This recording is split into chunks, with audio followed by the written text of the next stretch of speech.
প্রায় ৩ বছর ধরে আমি একটা ছেলের সাথে একই বাসায় থাকি। যদিও আমরা কেউই বিবাহিত না, আমার ব্যক্তিগত কিছু সমস্যা আর পারিবারিক ঝামেলার কারণে হঠাৎ একদিন বাসা ছেড়ে বেরিয়ে চলে এসেছিলাম। হাতে তেমন টাকা ছিল না, কোথায় যাব কি করব কিছুই ভেবে পাচ্ছিলাম না।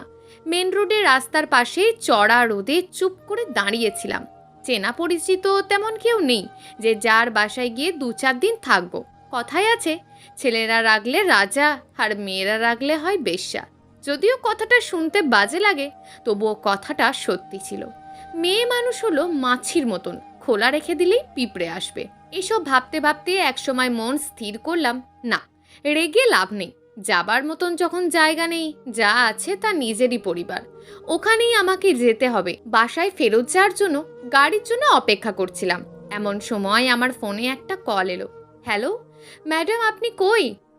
জি, আমি বাইরে। আপনার কি মনে আছে আজ আমাদের দেখা করার কথা?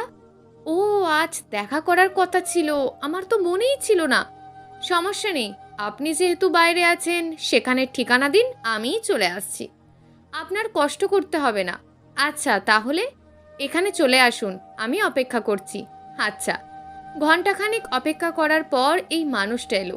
যদিও এই মানুষটার বাস্তব নাম আমি আজও জানি না, কারণ এর সাথে আমার ফেসবুকে পরিচয়। তেমন কথা হয়নি, একটা সমস্যার সমাধানে চেয়ে স্ট্যাটাস দিয়েছিলাম। তার সমাধান দিতে আমাদের প্রথম কথা হয় চ্যাটিংয়ে। মানুষটা এত ভালো যে তার সাথে কেউ না মিশলে বুঝবেই না। আমরা একটা রেস্টুরেন্টে গিয়ে কথা বলা শুরু করলাম। ম্যাডাম, আপনার হাতে এত বড় বিশাল ব্যাগ কেন?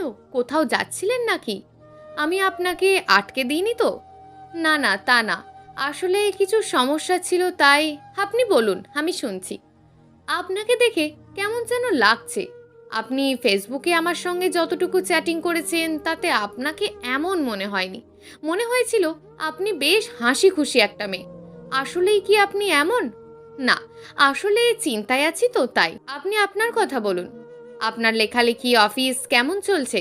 অফিসে খুব চাপ, তাই লেখালেখি আপাতত বন্ধ। যেহেতু অফিসে চাপ, তাই অফিসটাই বেশ ভালোভাবেই চলছে। ও, আপনি চুপ হয়ে গেলেন যে, আর কিছু বলবেন না? আর কি বলবো, বুঝেছি, নিশ্চয়ই বাসায় কিছু হয়েছে তাই না? তা না হলে এত চুপচাপ বা মন খারাপ করে রাখার মতন মেয়ে আপনি না। কি হয়েছে আমাকে বলুন, দেখি কোনো সমাধান দিতে পারি কিনা। আমি আজ একটা বাজে কাজ করে ফেলেছি। কি করেছেন? বাসা থেকে বেরিয়ে চলে এসেছি। কিন্তু কেন? এখন কোথায় যাবেন আপনি? কোথায় যাব জানি না। বাসায় দাঁতে দাঁত চেপে আর থাকতে পারছিলাম না। সহ্যের সীমা আমার আর নেই, তাই বেরিয়ে চলে এসেছি। মরতেও পারছিলাম না, কি করব বুঝে উঠতে না পেরে চলে এসেছি। ঠান্ডা হন, কাঁদবেন না। আগে আমাকে বিষয়টা বুঝতে দিন। বাসায় আসলে এমন কি হয়েছিল যার কারণে এভাবে চলে এলেন?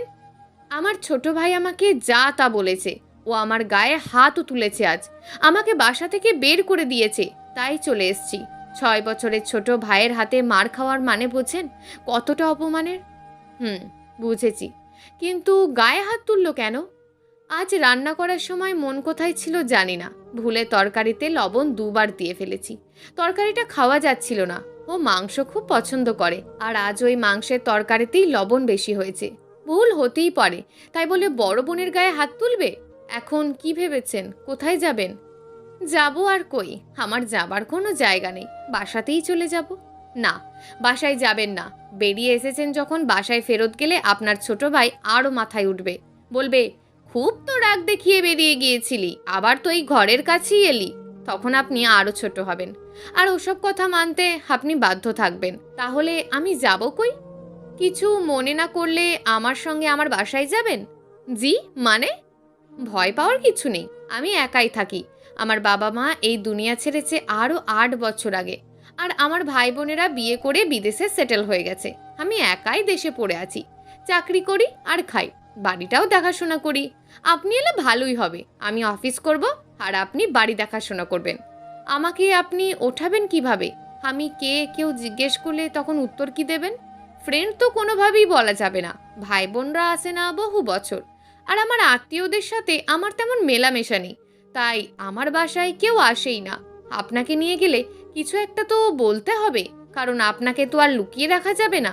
আর পুরো একটা ফ্ল্যাট আপনাকে দিতে পারছি না, কারণ মাসের মাঝে কাউকে বাসা ছেড়ে দিতে বলতে পারি না। তাহলে এখন একটা উপায় আছে, যদি আপনি সম্মতি দেন তো বলবো। আর কিছু মনে করতে পারবেন না? না না, বলেন। আপনাকে আমার বউয়ের পরিচয় নিয়ে যেতে পারি। যেহেতু একা থাকি তাই অনুষ্ঠান ছাড়া পারিবারিকভাবে বিয়ে করেছি এমনটা বলতে পারি। দেখুন, আপনি আপনার রুমে আপনার মতন থাকবেন, আমি সকাল 8টায় বের হই, ফিরি রাত 10টা-11টার দিকে। অফিস শেষে একটু লাইব্রেরিতে বসি, তো তাই দেরি করে আসি। একা মানুষের জীবন আর কতটা জমকালো হবে বলুন? আচ্ছা। তা আপনার বয়স তো অনেক হলো, বিয়ে করছেন না কেন? বয়স বেড়েছে ঠিকই, কিন্তু আমার বিয়ের সময় এখনো হয়ে ওঠেনি, পরে এক সময় বলবো। চলুন এখন বাসায় যাওয়া যাক। জি চলুন। বাসায় এলাম। বাসায় আসতে কোনো সমস্যাই হয়নি। সিঁড়ি দিয়ে উঠতে তেমন কারো সামনে পড়িনি, কারণ সামনে পড়লে হয়তো মিথ্যে বউ সাজতে হতো।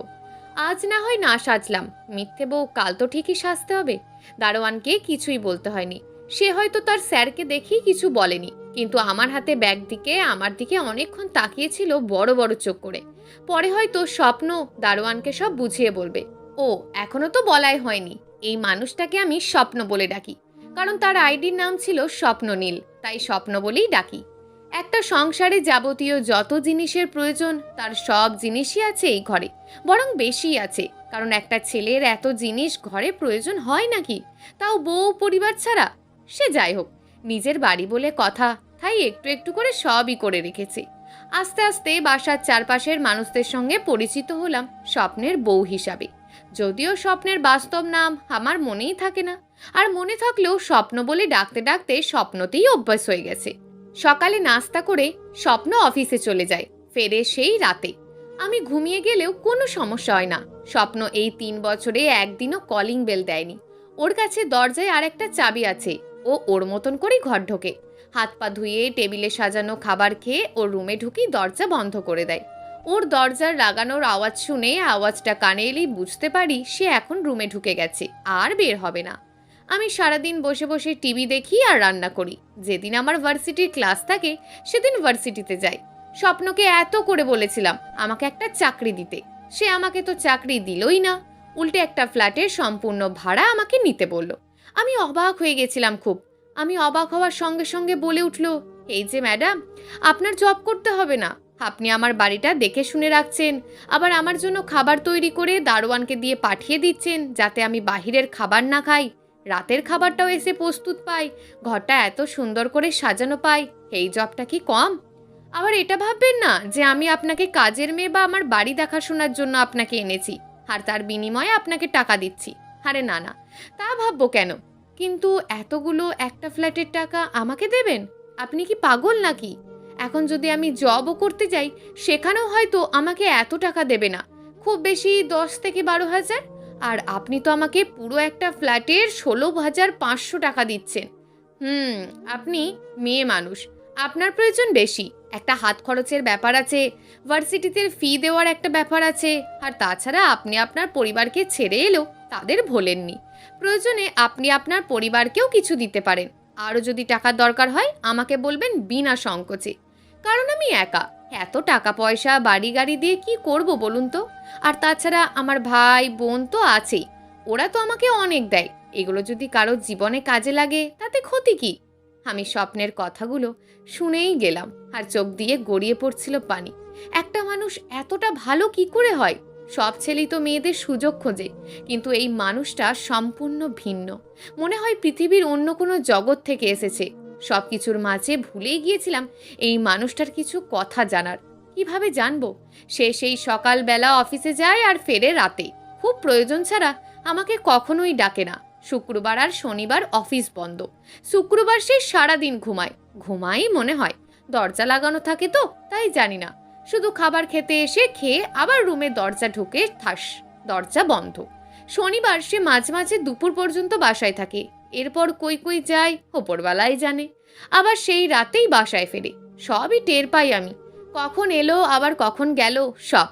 আমি এসব নিয়ে এত মাথা ঘামাই না, রান্না বান্না করে চুপ করে বসে থাকি। বাসায় কোনো ভাবি এলে কথা বলি, ক্লাসে যাই, আর প্রতি মাসে বাসাতেও কিছু টাকা দিই।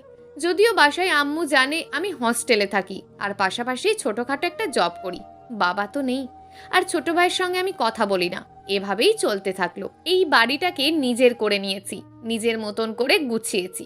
অবশ্য স্বপ্নের রুমে এখনো পর্যন্ত যেতে পারিনি। ও ওর রুমের দরজা লক করে রেখে যায়, আবার খেতে এলে বাহির থেকে লক করে দেয়। ওই রুমে কি আছে এখনো পর্যন্ত দেখিনি। আগে ফেসবুকে একটু আধটু কথা হতো, এখন তো তাও হয় না। এটা কেমন মানুষ? ছুটির দিনে অন্তত মানুষ ঘরের আর একটা মানুষের সঙ্গে কথা বলে। এ তো তাও না। আমার ইচ্ছে মতো আমি রান্না করি আর সে চুপ করে খেয়ে আবার রুমে। অদ্ভুত মানুষ। দু একটা কথা জিজ্ঞেস করলে ওই কথাটুকুর উত্তর ছাড়া আর কোনো কথাই বলে না। লেখালেখি করে যারা, তারা এমনই মনে হয়, কিন্তু আমিও তো লেখালেখি করি, আমি তো ওনার মতন না। একদিন স্বপ্ন খুব অসুস্থ হয়ে পড়ল, খুব জ্বর, ঠান্ডা, কাশি। অবশ্য আমাকে কিছুই বলেনি। ওই দিন রাতের খাবার না খেয়েই রুমে ঢুকে দরজা লাগিয়ে দিয়েছে। দুটো দরজার আওয়াজ হয়েছে সাথে সাথে, তার মানে একটা হলো বাসায় ঢোকার দরজা, আর একটা হলো স্বপ্নের রুমের দরজা। আজ না খেয়েই ঘুমিয়ে গেল। অনেকক্ষণ কান পেতে থাকলাম, না আর বের হয়নি তো। খুব কৌতূহল নিয়ে বের হয়ে দেখি টেবিলের খাবার যেমন ছিল তেমনই আছে। স্বপ্নের কোনো সমস্যা হলো না তো? স্বপ্নের রুমের দরজায় কান লাগিয়ে শুনতে পেলাম স্বপ্নের কাশির আওয়াজ। বুঝে গিয়েছিলাম সে আজ একটু অসুস্থ। ডাকবো কি ডাকবো না ভেবে আমি আমার রুমে চলে গেলাম। খুব প্রয়োজন হলে সেই আমাকে ডাকবে। সকাল 11টা বেজে গেছে, এখনো পর্যন্ত স্বপ্ন ঘুম থেকে ওঠেনি। সকালের খাবার রেডি করেছি, খাইও নি। খুব বড় কোনো সমস্যা হলো না তো? এখন কি ডাকবো? এখন তো ডাকা উচিত। স্বপ্ন, এই স্বপ্ন, আপনি কি আছেন? কি হয়েছে আপনার? দরজাটা খুলুন। খাবার খাবেন না? আজ কি অফিস নেই? স্বপ্ন। অনেক ডাকাডাকির পরে স্বপ্ন এসে দরজা খুলে দিল। আমি যে কি ভয় পেয়েছিলাম, না জানি কি হয়েছে এই ভেবে। স্বপ্ন দরজা খুলে দিয়েই বসে পড়ল, কোনো কথাই বলল না। স্বপ্ন, এই স্বপ্ন, কি হয়েছে আপনার? আমাকে বলুন, কিছু লাগবে? স্বপ্ন তো চোখ খুলে তাকাতেই পারছে না। স্বপ্নকে তুলে ধরে বিছানায় নিয়ে যাব? এভাবে কিভাবে একটা ছেলেকে ধরি? ভাবতেই তো গায়ে লোমগুলো শিরকাঁটা দিয়ে উঠল। না, কিছু করার নেই। এই বাড়িটাকে নিজের করে নিয়েছি, নিজের মতন করে গুছিয়েছি। অবশ্য স্বপ্নের রুমে এখনো পর্যন্ত যেতে পারিনি। ও ওর রুমের দরজা লক করে রেখে যায়, আবার খেতে এলে বাহির থেকে লক করে দেয়। ওই রুমে কি আছে এখনো পর্যন্ত দেখিনি। আগে ফেসবুকে একটু আধটু কথা হতো, এখন তো তাও হয় না। এটা কেমন মানুষ? ছুটির দিনে অন্তত মানুষ ঘরের আর একটা মানুষের সঙ্গে কথা বলে। এ তো তাও না। আমার ইচ্ছে মতো আমি রান্না করি আর সে চুপ করে খেয়ে আবার রুমে। আমার এখন অনেক সময়, তবুও তুমি যেও না। শ্রাবণী, আমাকে একা করে চলে যেও না। আমি স্বপ্নের হাত ধরে বললাম, আমি শ্রাবণী না, আমি পুতুল। ও আমাকে শক্ত করে হাত চেপে ধরে বলল, আমার শ্রাবণীকেই লাগবে। খুব বুঝতে পেরেছিলাম শ্রাবণী নামের কেউ একজন স্বপ্নের জীবনে ছিল। সেখানেই কিছু ঘটার কারণে স্বপ্ন এমন হয়ে গেছে, আর এই রুমে এমন কিছু আছে যা সে কাউকে দেখাতে চায় না। ও ওপাশে হয়ে আবার ঘুমিয়ে গেল। এতক্ষণ আমার খেয়ালই ছিল না যে আমি বর্তমানে স্বপ্নের রুমে। মাত্রই মনে হলো ওর জ্বর নিয়ে এতটাই ঘাবড়ে গেছি যে টেরই পাইনি আমি কোথায় আছি। ওর রুমের বইয়ের সেলফি 3টে। এত বই, এত বই, এত বই যে কি বলবো খুঁজে পাচ্ছি না। টেবিলেও অনেক বই, রুমের আনাচে কানাচে শুধু বই আর বই। এত বই পাগল কেউ হতে পারে তা নিজের চোখে না দেখলে কেউ বুঝবেই না। রুমটা তো বেশ সুন্দর, তাহলে সব সময় লাগিয়ে রাখে কেন? ও রুমের বারান্দাটাও সেই, অনেক সুন্দর বাতাস আসে। কিন্তু কি আছে এই রুমে যা ও বারবার লোকানোর চেষ্টা করে? বই আর কাপড় চোপড়ের ওয়ার্ড্রপ আর ড্রেসিং টেবিল ছাড়া আর তো তেমন কিছুই নেই। রুমটা বেশ খোলামেলা। হঠাৎ করে টেবিলের পাশে চোখ যেতেই আমার চোখ বড় হয়ে গেল। গিটার! স্বপ্ন গিটার বাজায়? ও গিটার বাজাতে জানে? কই, কখনো তো শুনিনি। তাহলে হয়তো পারে, সময় হয়ে ওঠে না বলে বাজায় না হয়তো। টেবিলের পাশে দেখতে দেখতে টেবিলের উপরে দেখলাম স্বপ্নের একটা ছবি। স্বপ্ন বেশ স্মার্ট, কিন্তু ছবিটা কাটা কেন? পাশে কেউ ছিল হয়তো, তাই কেটে দিয়েছে। এই ছবিটায় স্বপ্নের পাশে শ্রাবণী ছিল না তো? থাকতেও পারে। খুঁটিয়ে খুঁটিয়ে রুমটা দেখে তেমন কিছুই দেখলাম না। ঘড়ির সময় দেখে রান্না করতে দৌড় দিলাম। স্বপ্নের জ্বর, সময় মতন খেতে দিতে হবে। রান্না করতে করতে টের পেলাম স্বপ্নের ফোন বাজছে, একটার পর একটা। আজ অফিসে যায়নি, তাই হয়তো অফিস থেকে ফোন দিচ্ছে। ওর অনেক জ্বর, এখন ওর ঘুমের প্রয়োজন। আমি গিয়ে ফোনটাকে সাইলেন্ট করে দিয়েছি। ঘুমাক, পূর্ণ একটা ঘুম হলে ওরই ভালো লাগবে। দুপুরের খাবার টেবিলে খাবার রেডি করতে করতে স্বপ্নের রুমের দরজা ঠাস করে আবারও বন্ধ হয়ে গেল। তার মানে স্বপ্নের ঘুম ভেঙেছে আর জ্বরটাও কিছুটা কমেছে। সে জ্বরের ঘোরে সকালবেলা দরজা খুলে দিয়েছিল। সুস্থ থাকলে দরজা হয়তো কোনোদিনই খুলে দিত না। কোনো কথা না বলে এমনভাবেই দরজা লাগালো যেন ওটা কোনো রুম না, কোনো এক গোপন ভাণ্ডার। রুমের সবই তো দেখলাম, লুকানোর মতন তো কিছুই নেই। সে যাই হোক, খেতে হলে সে আসবেই। বেশ কিছুক্ষণ পরে দরজা খুলে খাবার টেবিলে এলো। সে এমন সময় কখনোই থাকে না। আজ তাকে সামনে থেকে দেখে আমার একটু কেমন লাগছে। জ্বর কমেছে? হ্যাঁ, কমেছে। আগের থেকে এখন একটু ভালো লাগছে? জি, ভালো লাগছে। খাবারটা খেয়ে নিন, খেয়ে ওষুধ খাবেন। আমার কাছে ওষুধ নেই, নিয়ে আসতে হবে। আমার কাছে আছে। আচ্ছা, আপনি গিটার বাজাতে পারেন? আগে বাজাতাম, এখন ভুলে গেছি। ও, শ্রাবণীকে? জি, কে? কার কথা বললেন? শ্রাবণী? শ্রাবণীকে?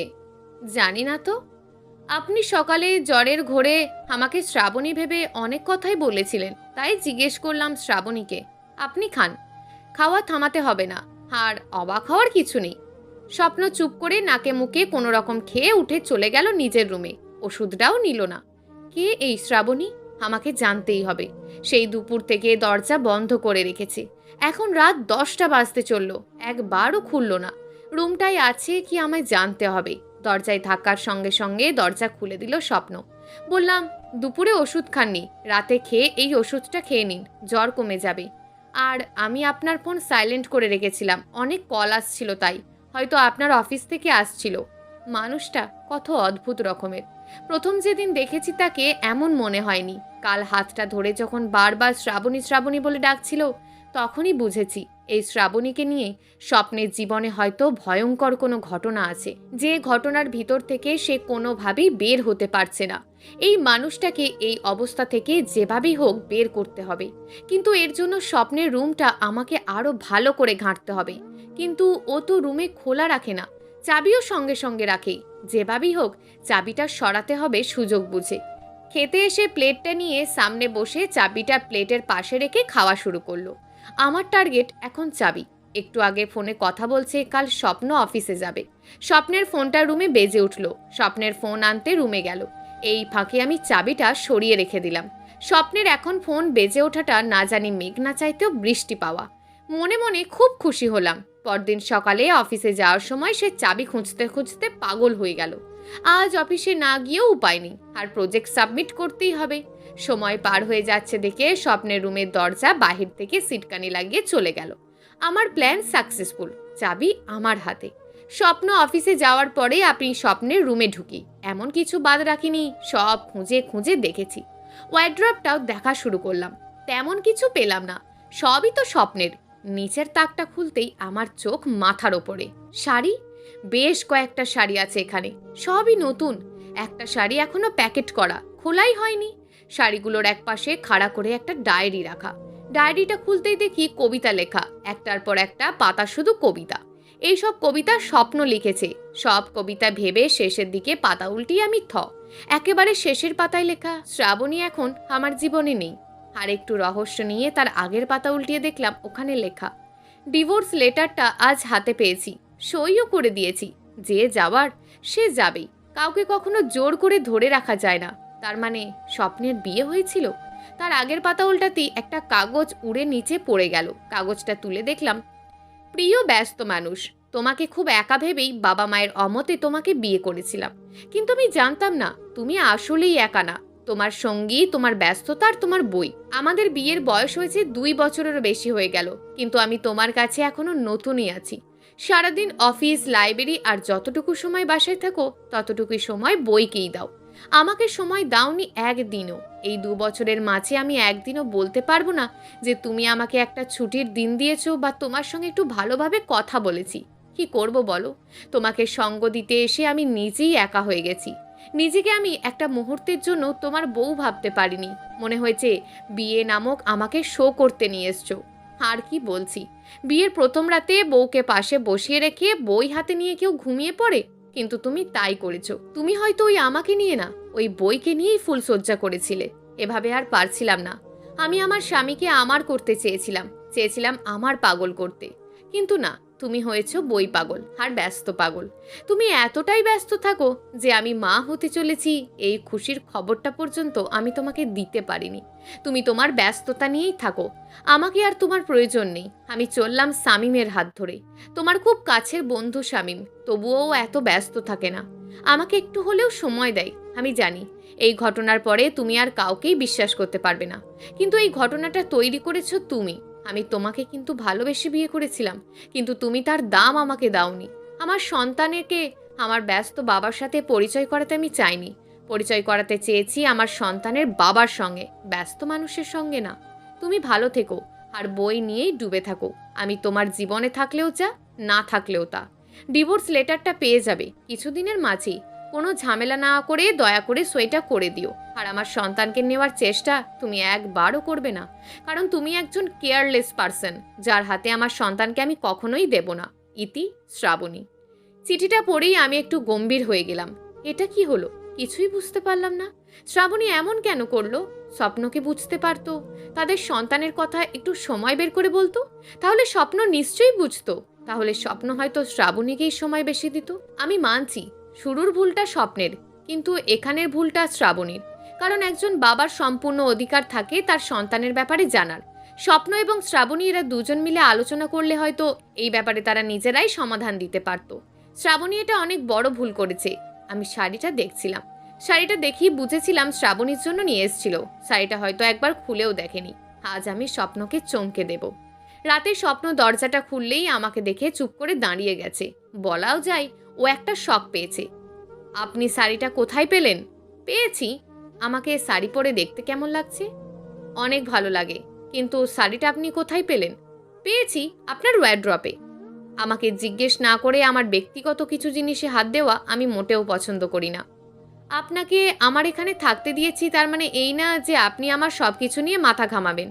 আপনার রাগটা এমন ঠিক আছে, একটু ঠান্ডা হন, নিন পানিটা খান, খেয়ে ড্রেস চেঞ্জ করে আসুন, আপনার সঙ্গে আমার কথা আছে। গ্লাসটা হাত থেকে ফেলে দিয়ে রুমে চলে গেল। আর আজ দরজা লাগালো না, কিন্তু রেগে আছে খুব। কিছুক্ষণ পরে সে, আমাকে আমার শাড়িটা ফেরত দিন, প্রয়োজনে আমি আপনাকে নতুন শাড়ি কিনে দেবো। না, এই শাড়িটাই আমার দরকার। এই শাড়িটার গল্পে আমি শুনতে চাই। শোনাবেন? হ্যাঁ শোনাবো, কিন্তু কোনো কিন্তু না, বলুন, আমি শুনবো সব। শাড়িটা যেহেতু পেয়েছেন, নিশ্চয়ই ডায়েরিটাও পেয়েছেন, তার লেখাগুলোও পড়েছেন। জি, পেয়েছি এবং পড়েছি। শাড়িটা আমি খুব শখ করে শ্রাবণীর জন্য কিনে এনেছিলাম। শুনেছিলাম মেয়েদের নাকি নীল শাড়িতে খুব মানায়, তাই নীল শাড়ি এনেছিলাম শ্রাবণীকে সারপ্রাইজ দিতে। কিন্তু বাসায় এসে দেখি ও নেই। বিছানার ওপর ওই চিঠিটা পেয়েছি, পড়েছি আর কেঁদেছি। আমারই ভালো বন্ধু আমার সাথে এমন কাজটা করলো কিভাবে? শ্রাবণী যে তো কোনো সমস্যা ছিল না, কিন্তু আমারই খুব কাছের বন্ধুর সাথে। ছি, ভাবতেই ঘৃণা লাগছে। এর জন্যই বুঝি এভাবে দরজা লাগিয়ে বসে থাকেন? আমার সাথে সেই প্রথম দিন ঠিকভাবে কথা বলেছিলেন, এরপর আর কোনো দিনও ওইভাবে কথা বলেননি। আপনার কি আমার সঙ্গে কথা বলতেও ইচ্ছে করে না? না, ঠিক তা না। আসলে ছেলে মানুষ তো, ছেলেরা মেয়েদের কাছে এমনিই দুর্বল, তাই দূরত্ব বজায় রেখে চলি। আপনাকে আমার দায়িত্বে আমার বাসায় এনেছি।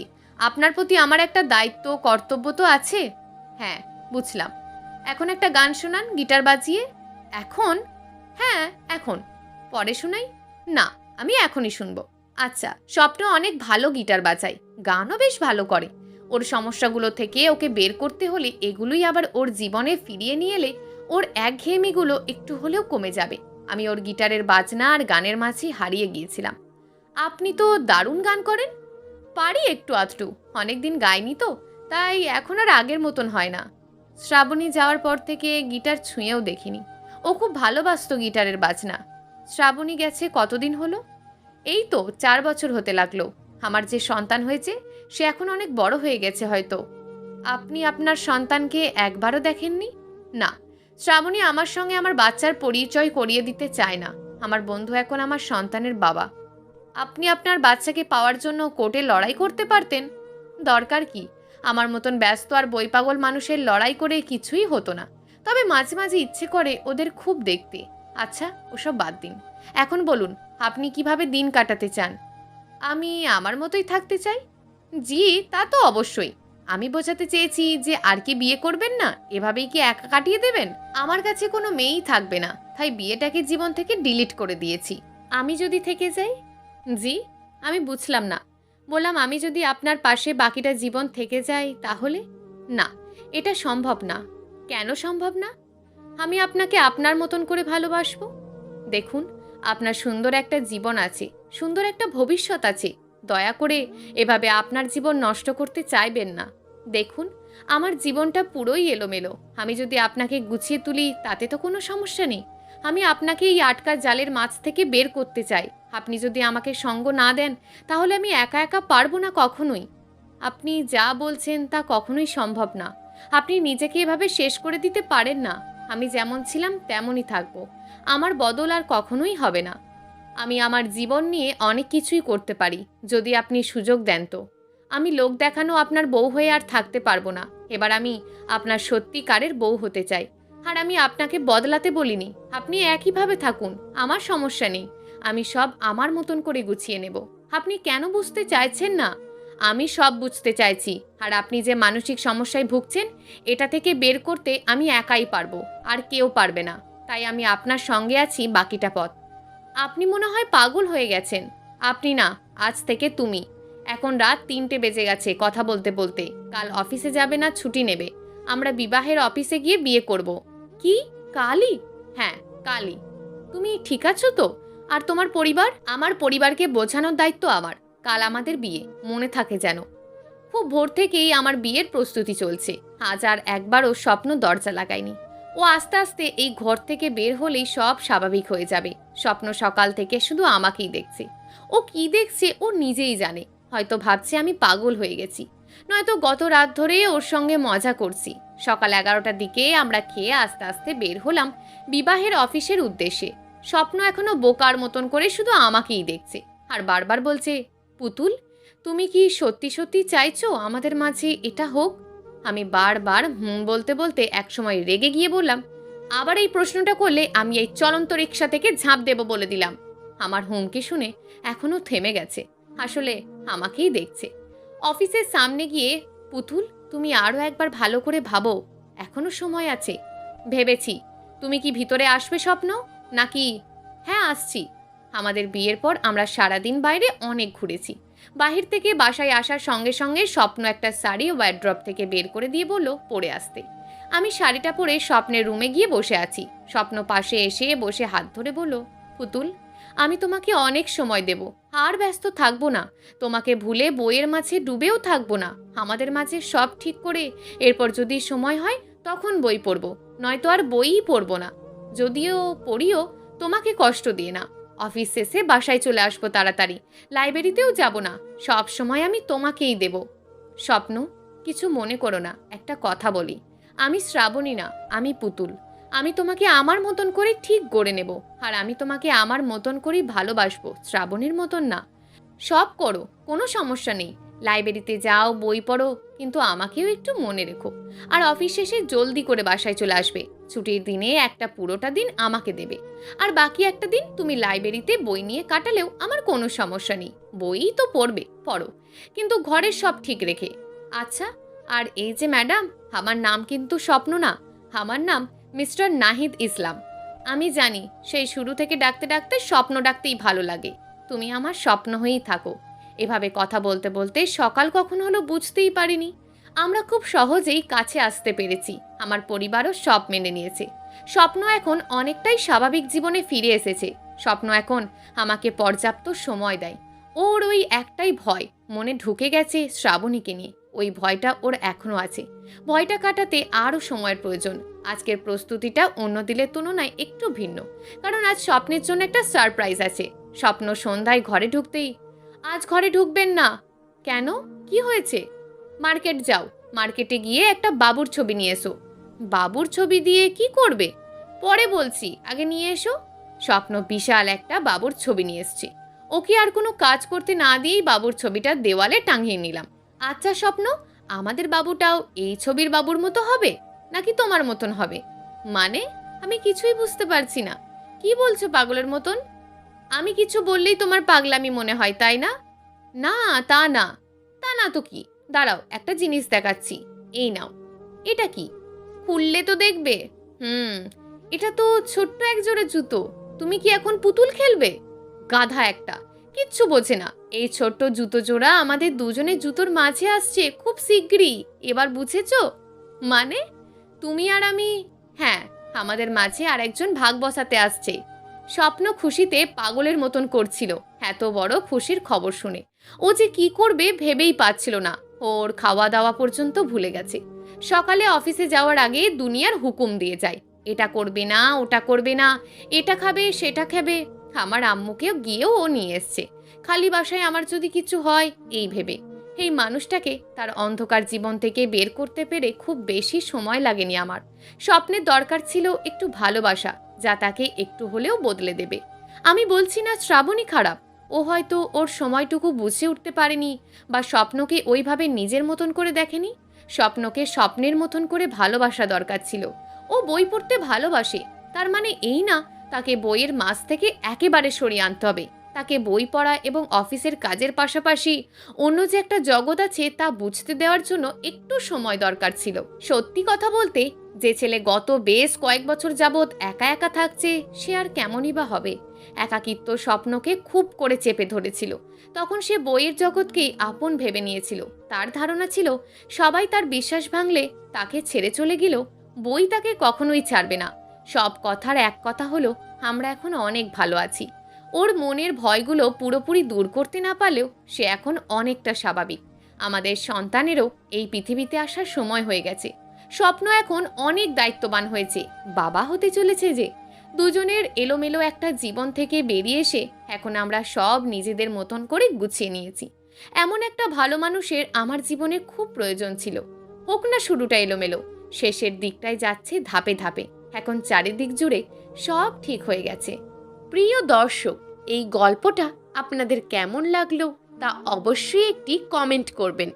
আর যদি গল্পটা আপনাদের ভালো লেগে থাকে তাহলে ভিডিওটিতে একটি লাইক করে দেবেন, এবং এই ধরনের ভিন্ন স্বাদের গল্প শোনার জন্য চ্যানেলটিকে অবশ্যই সাবস্ক্রাইব করে আমাদের সঙ্গে যুক্ত থাকুন।